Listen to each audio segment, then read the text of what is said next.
Hello, आमोज corner मराठीमध्ये तुम्हा सगळ्यांचं स्वागत आहे। आज आपण बघूयात पेरूचं शरबत किंवा ज्यूस कसा बनवायचा ते।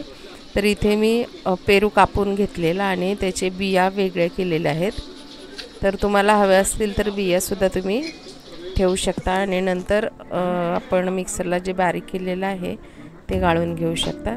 तर इथे छोटे छोटे काप करून घेतले परत एकदा मी कापलेले पेरूचेच आणि आपण मिक्सरला लावून घेऊयात। मिक्सरमध्ये काप टाकलेले आहेत, त्याचबरोबर आपण 2 ते 3 चमचे तुमच्या आवडीनुसार साखर टाका आणि नंतर थोडंसं मीठ, 1 चिमूटभर चवीसाठी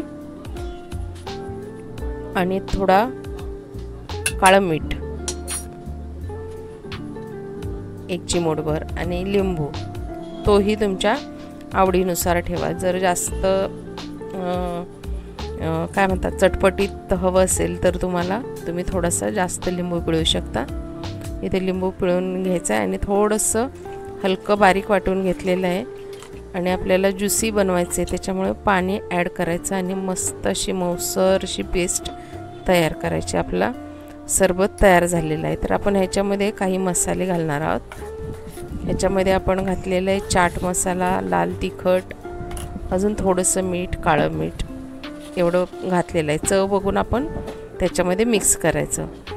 जे सांगितलं साहित्य काळं मीठ, लाल तिखट, चाट मसाला आणि साधं मीठ आणि थोडासा लिंबू घेतलेला आहे।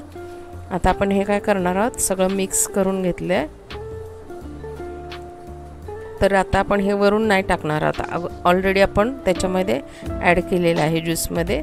तर हे फक्त आपल्याला जो कप किंवा ग्लास घ्याल तुम्ही त्याच्या तोंडाला आपल्याला डेकोरेशनसाठी लावून घ्यायचं आहे। तर इथे मी लिंबू लावून घेतलेलं आहे जेणेकरून मसाले कपाच्या तोंडाला चिकटले जातील। तर अशा पद्धतीने गोल कप फिरवून मसाले आपण त्याला चिकटवून घ्यायचे। झालं आणि हे पिताना ह्याचा तोंडामध्ये जो स्वाद येतो तो अगदी म्हणजे आपण वर्णन करू शकत नाही, इतका असा चटकदार मस्त लागतो। तर यामध्ये आपण तयार केलेला ज्यूस सर्व करूयात। ह्याला गाळण्याची गरज नाही आहे कारण मी बिया काढलेल्या आहेत आणि अशी पेरूची फोड लावून तुम्ही डेकोरेट करून मुलांना देऊ शकता।